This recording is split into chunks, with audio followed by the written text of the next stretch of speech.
On today's NASM-CPT Podcast with me, Richey, I explore 3 things you need to focus on to prepare for a solid financial future. 1 is income. How do you increase your income? Number 2, savings. We've got to figure out how we're going to save money. And 3, what is your financial end game?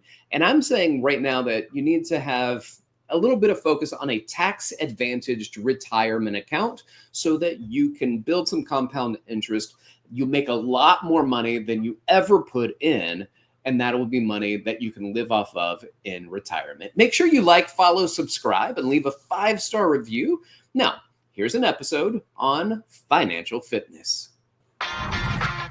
You're listening to the NASM-CPT Podcast with Richey, winner of the Share Care Emmy Award for Social Storytelling and the official podcast of the National Academy of Sports Medicine. Hey y'all, and welcome to the NASM-CPT Podcast. My name is Richey, and today we're going to talk about financial fitness for fitness professionals. And you're going to need 3 things to prepare for a solid financial future. 1 is you got to have money. You got to have an income. Number 2, and we're going to break these down and talk to these each a little bit more. But 2, you're going to need to save. You got to save more money than you make. I know that's not fun to hear, but we're going to chat about it.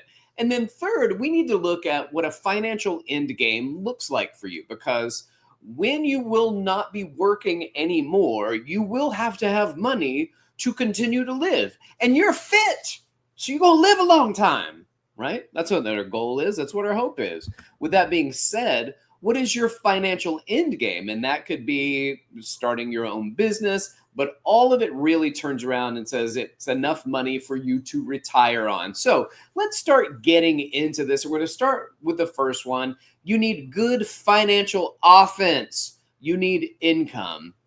That's your offense. That's your means of making money. And training can be a great job, but it can also just be a passion project. I know it can be challenging to make money in this particular business. I was working at a gym years ago, and my buddy, a fellow trainer and a roommate, needed another job to make ends meet in New York City. So he got a job at a retail store.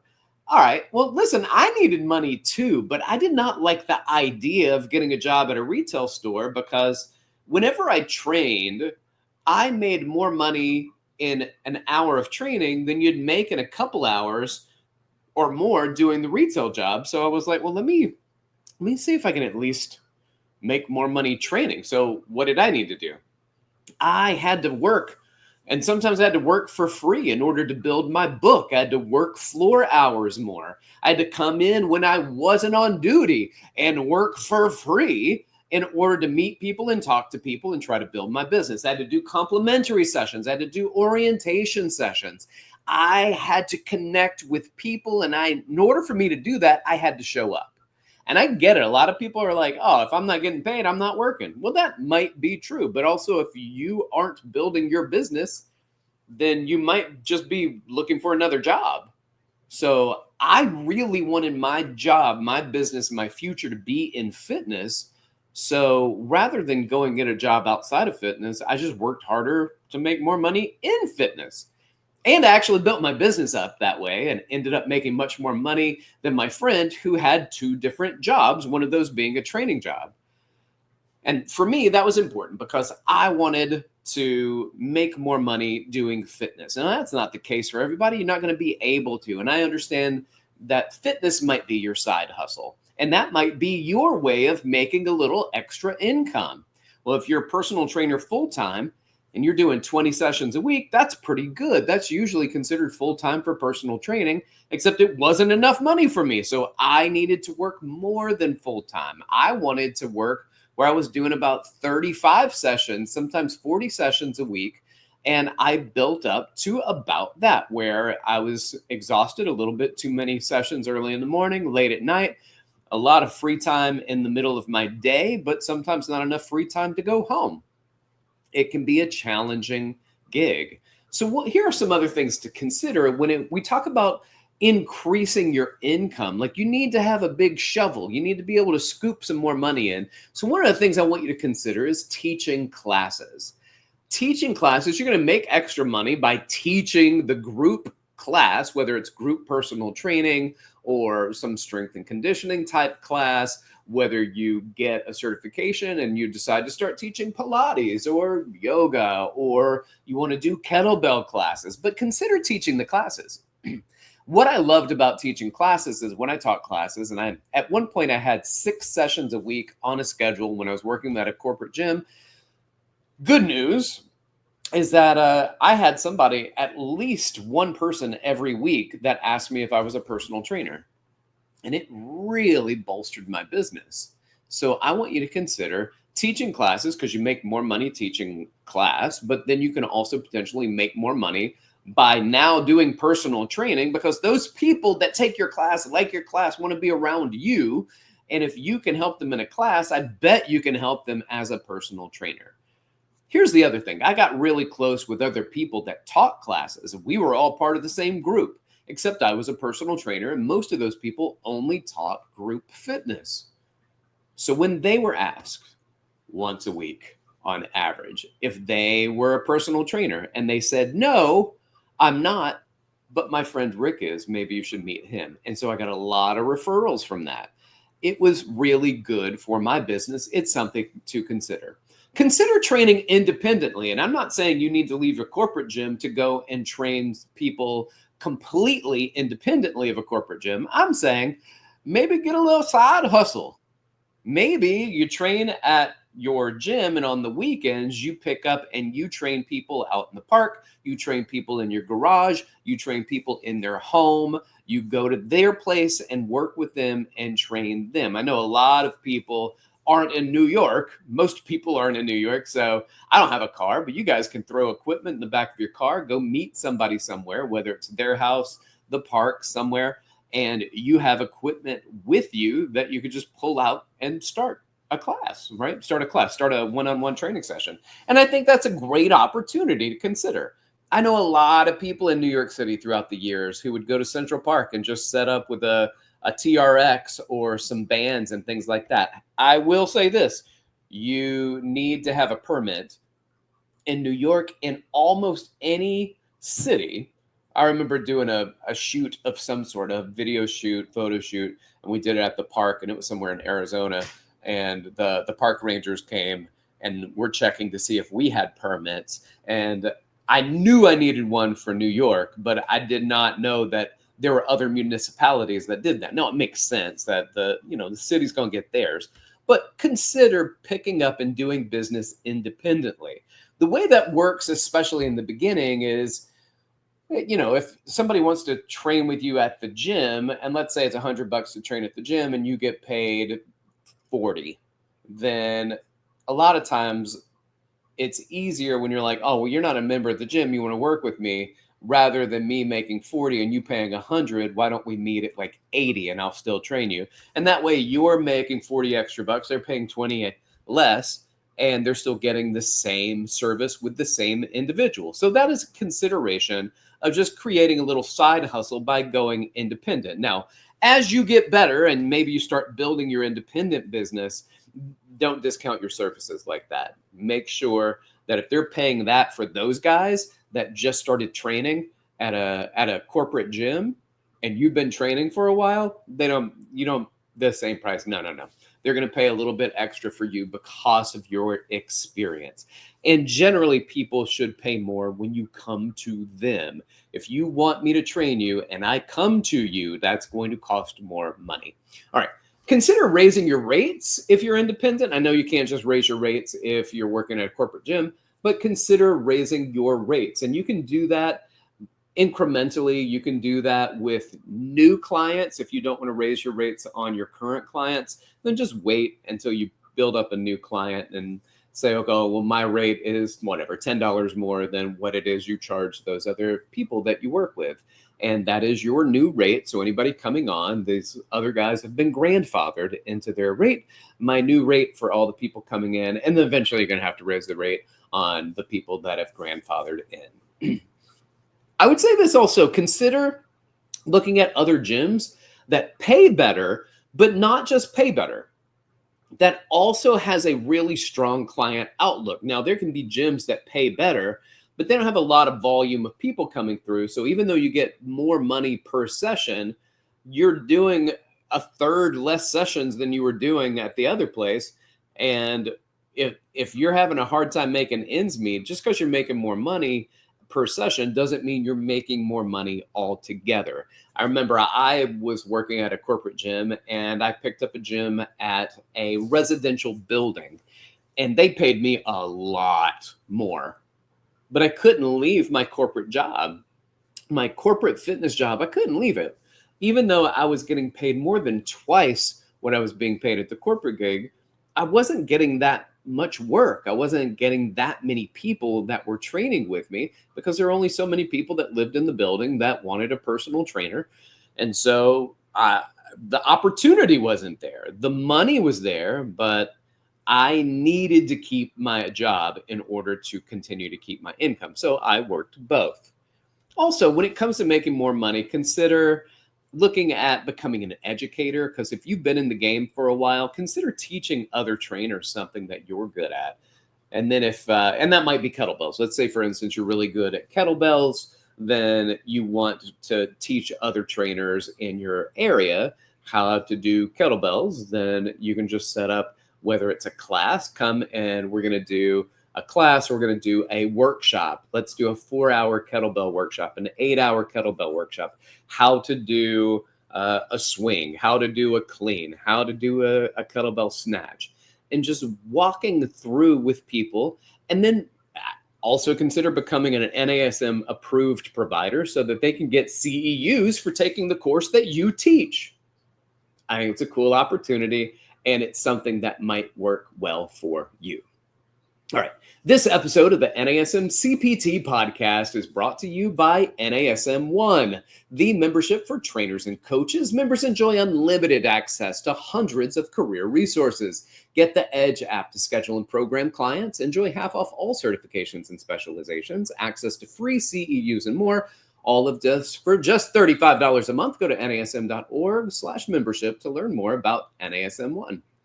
All right, y'all. Well, listen, if you need to have a good financial offense, you need to have a big shovel to scoop money in towards you, then you need to also have a good financial defense. They say that defense wins championships. The truth is you need both a good offense and good defense. However, there are people that make a ton of money, that spend their income and do not build any wealth. And there's also a story in this wonderful book called The Millionaire Next Door by Thomas Stanley. And it's about a financial series of lessons that is given from a millionaire barber at the local barbershop. And it's very much about good financial defense, because they're saying, listen, this guy doesn't have a huge income, but what he did was save and invest, save and invest. Also, you have to be defensive. You can't spend frivolously. You have to save more money than you make. And also, there are a lot of times people are in the hole.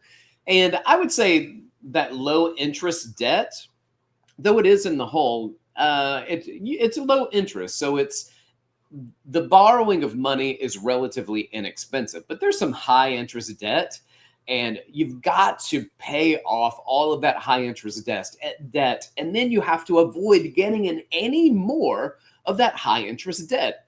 Usually that's the form of credit cards, and that's the conversation we're talking about. If you've got 28% APR, annual percentage rate, on your credit card, that's going to be really hard to get out of that debt. You've got to pay more than the minimum amounts. You've got to not just cover the interest. You got to start paying down principal so interest decreases. Get out of that financial hole. Get rid of the debt that you owe, and then do your dangdest not to dig that hole again. And so you need to have money not just set aside so you're taking care of that debt, but also just having some money set aside for emergencies. You've got an emergency fund. So when things pop up, and things inevitably pop up, then you've got to have something that supports you so you don't go in debt again. So save some money, set it aside for emergencies, and then start paying off that high interest debt. And then when emergencies pop back up, do your best not to put it on credit card. Make sure that you've got that money set aside so you can pay off anything that comes up. So you have to have a good defense. You have got to stop spending frivolously. And I'm going to tell you a story about a person. I have a friend in New York City, makes a lot of money as a personal trainer, charges way more than I charge per session as a personal trainer. I mean, it's astronomical. And he wanted to go into business with me and my partner at one point, but he didn't have any money. Why not? Why do you not have any money? You make a ton of money. Now, part of it is because you may charge a lot, but you don't actually train that much. But I say they're relatively busy. And if you're charging those rates, you don't have to train that much. That's a ton of money to make. So later, I was talking to the same person. I said, I asked if he put any money aside for retirement. And he said, no, he needs to buy a house for his mom first. And I was like, does she not have a house? And she said, no, she does have one, but I want to buy her a nice house. And this is an example of someone that makes a lot and spends a lot. They have a fancy New York City apartment. They have the nicest outfits. They are big spenders, but not a big saver at all. And if this person just spent $500 a month, $500 a month that went into a brokerage account, a retirement account, a tax-advantaged retirement account, it would not adversely affect his life at all, but it would be huge given enough time in the market, because time in the market is more important than how much money you put in the market. For instance, if you put $10,000, and listen, I'm not saying you need to do $10,000. You can do, with some of these companies, you can do pennies to invest. But let me just give this as an example. $10,000 right now. Just say, I got 10 grand, I'm going to put it in there, and you let it alone, and you don't add any money in 50 years. That's going to be $1.17 million. So it's not, and all you did was put in 10,000. So that's what compound interest looks like. Now, what would that look like if you put in $500 a month? And then you just kept doing $500. Well, eventually that would be $10,000. But then also you have the compound interest, and you also have the additional $500 every month, and things like that wouldn't affect this person at all. And, they're going to retire in 40 years anyway, 30 years even. Let's say 30 years. But right now they don't have anything put away. 25 years, 20 years, you want to retire? What have you been putting away? You got to have a tax advantage brokerage account in order to help do that. Now, they also didn't have any money to invest in a fitness business, and that's a business they really wanted to start. No money invested in their future. They have plans to do something nice for mama, but ultimately it's unnecessary. And I'm sure your mom would much rather you make better financial decisions for yourself than for her making these financial decisions that would just be a nicety for her. I don't know. Listen, I don't know. It's not my business. That's between you and your mama. But I will say this. If my kid was like, hey, Dad, I'm going to buy you a really nice house. And I was like, well, it's cool. You're making a lot of money. Do you have any money saved for retirement? And I said, no, I want to buy you a house first. I would lose my mind. I was like, what have you been doing? You should have been putting money away into a brokerage account the moment you got your first paycheck. So do not think that this is something that your children are just going to learn on their own, because I don't think that anybody learns it on their own. They have to be taught it. And I'm hoping that if you miss the bus here and you haven't been putting any money aside, how do you go about doing that? Because you need to start putting about at minimum 10% of your income, your gross income, 10% of it into a low-cost index fund, put it in a tax-advantaged brokerage account. How do you go about doing that? You can reach out to Fidelity or Vanguard or Schwab or JP Morgan, Robinhood. There are a lot of companies that do this that you can invest in, and places like Fidelity are great too, because they have no minimum amount. So if you're like, hey, I'm going to make a 25-cent purchase on semiconductors at ETF. All right, cool. Well, you don't have to have the full price. You can just incrementally start putting things in. So if you're putting aside money, I like to say that, 10% if you're starting early. If you're in your 30s, you probably almost need to be 20% of your gross income to be putting away. And if you're in your 40s, 25% of your income. If you're in your 50s, you haven't started saving, it's too late for you. No, I'm just kidding. It's not too late. It's not too late. It's not too late.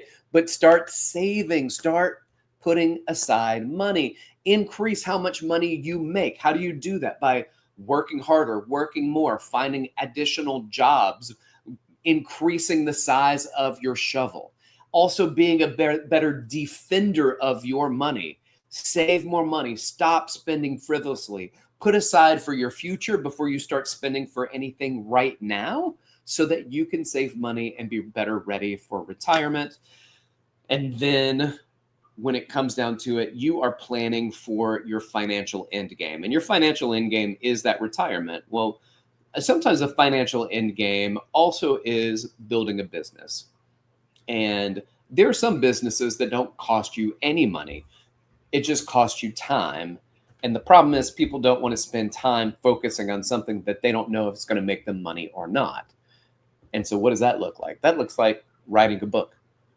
All right, it's going to take a lot of time, and you're probably not going to make that much money off of it. Developing a course, creating content, putting your information out there, getting people to follow you, doing online personal training, building your business outside of your personal training, and start building on virtual and doing classes, teaching classes, teaching educational content, and then taking money before you spend it, just to have it automatically deducted. Any of these places that I mentioned, Fidelity, Vanguard, Schwab, JP Morgan, Robinhood, you can do automatic payment. As soon as you get paid that money, a certain amount goes into your brokerage account. And here's the other thing, brokerage accounts go up and down and up and down and up and down. Don't freak out, just stay the course. And over the course of time, the last 40, 50 years of the S&P 500 has returned almost 11%. So you can put your money in a low-cost index fund, and you will be looking at what it's like to build your future by using your money and keeping it invested over time.